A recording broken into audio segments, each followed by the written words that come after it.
Morning, it's Saturday the 5th I think of April, and I thought it's been ages since I've done a walk and talk.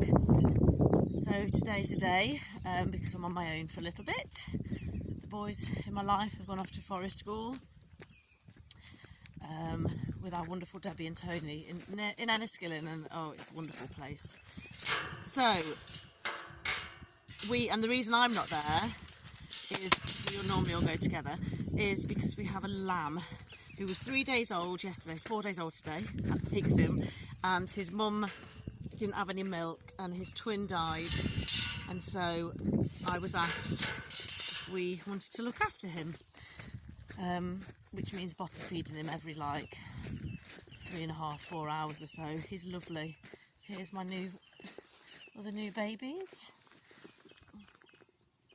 And mummy. Where are you? Hi guys. So they've been running around this morning already. It's about 9:30. Say hi. Hello. Morning. Hi baby. Hello. Hiya.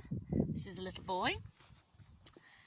So we wanted to get a sheep, because lamb is obviously expensive to eat.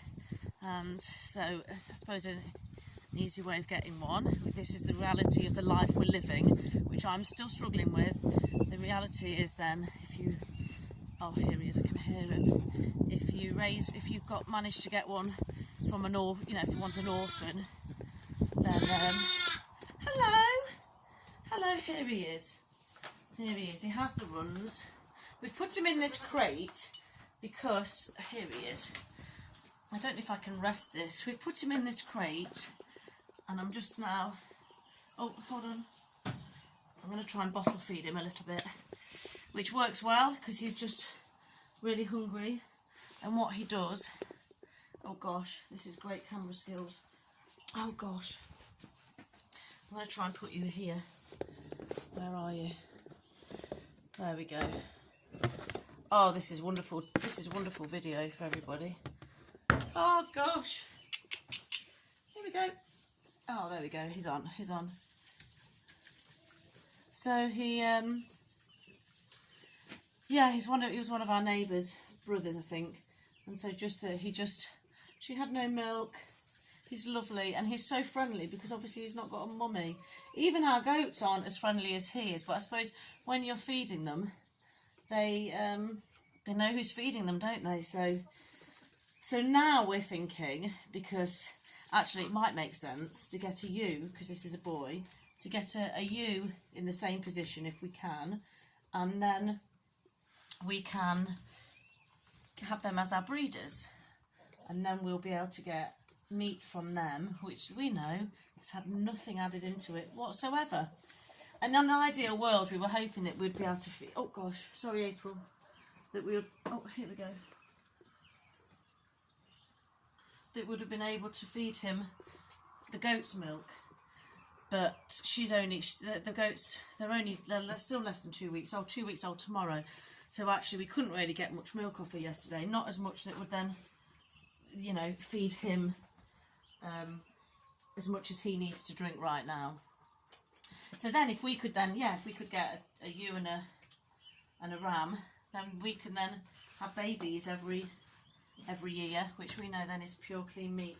Also then means I'm another year off doing the inevitable with him, and a lot of boys would just get eaten anyway, or sent off to market. So it might be nice if we can rear him, and he's going to just be the friendliest. Anyway, I've gone on a little bit too much, but the same with the goats really. The plan would be the boy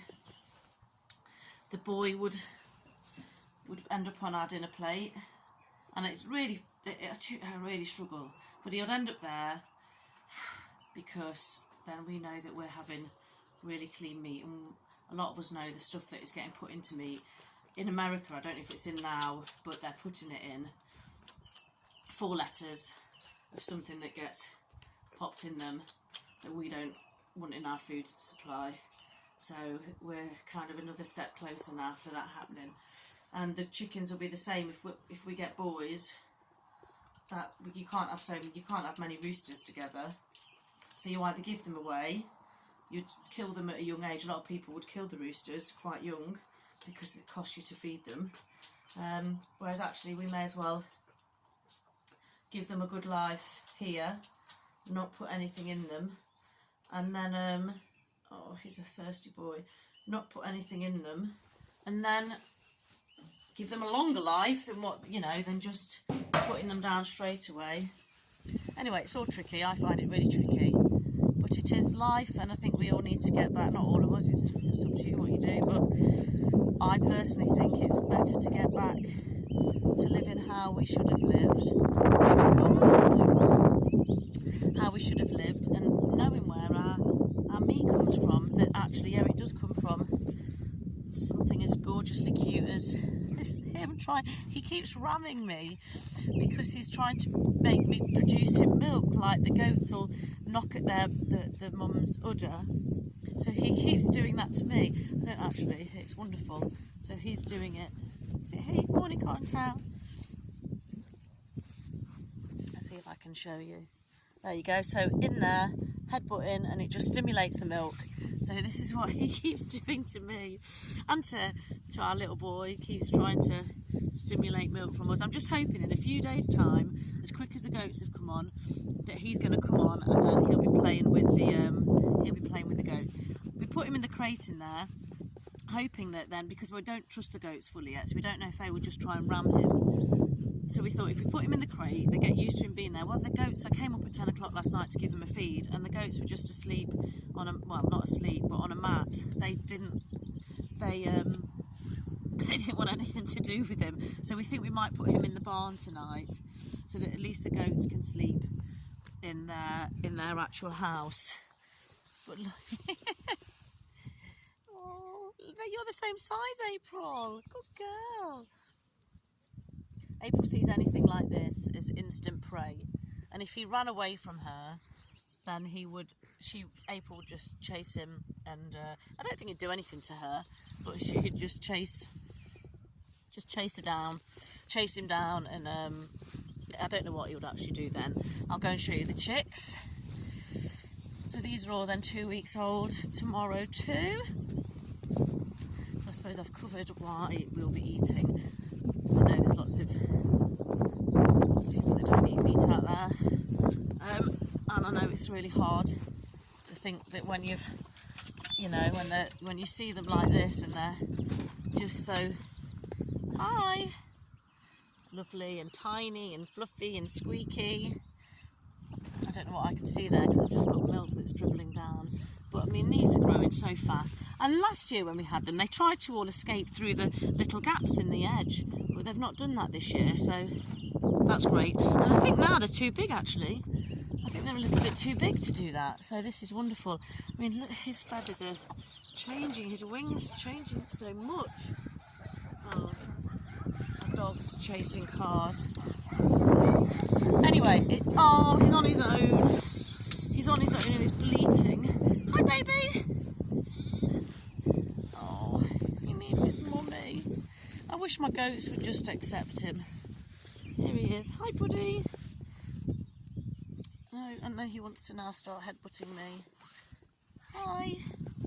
Anyway, I might actually go down to the greenhouse. Should I go and show you what I've got in the greenhouse? Yes, let's. Right, I'm going to leave him and... Oh gosh, it's heartbreaking.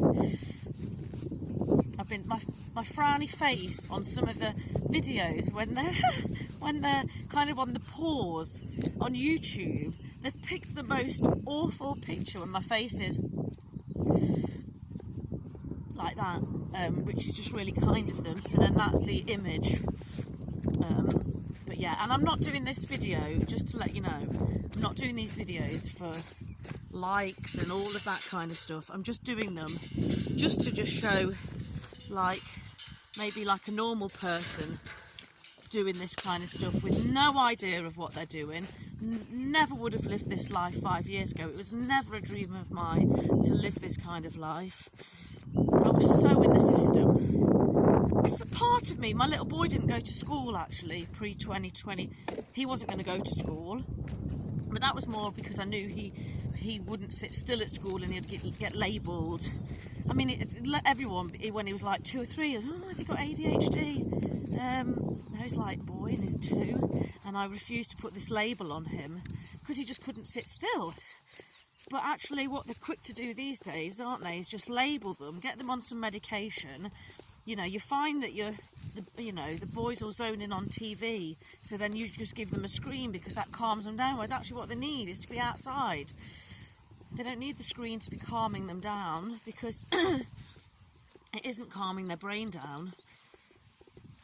Anyway, he didn't go to school, and now what I know about the system, he wouldn't go to school. I think they're teaching them things that is completely unnecessary, and we should be teaching them things like this. Now, I don't think my things are growing very well. Now, I have got things in here that probably should go up at night time. So these are some tomatoes. Now, I have got other tomatoes up in the house, so I wanted to see if I could see them developing quicker. These are my peas. So things seem, but it is really cold here at the moment. I've got some lettuce at the back, that's going slow. The best thing I think is my nasturtium from my own seeds. I've got some things popping up here. These are beetroot at the front. Like I say, everything is going really slow. These pumpkins actually, they're doing okay. I don't know why I didn't cover them last night. They're radish at the back. This is just some fleece, so it just gives them a little blanket at night time. Because I don't know what it's like over there. I don't know why I'm saying over there, as in like I'm just talking to people that live in England. I don't know why. Mentally, sometimes I think I'm still connected to England. I don't know why, so I apologise. Some courgettes over there at the back. And then these are cherry tomatoes. But I think I always look on videos and think, oh my gosh, everyone's like a mile ahead of me. And I did this last year, and I did it last year. And it doesn't matter because your garden soon fills up. And I've just got to figure out exactly where it's all going to go. Oh, there's the dogs again. So if something moves, April will chase it. So there's a car up there and she'll just chase it. So if the lamb ran away from her, then April would chase it. But, yes. Anyway, I think I'm just saying yes and too much. So have a great day, everybody. Take care.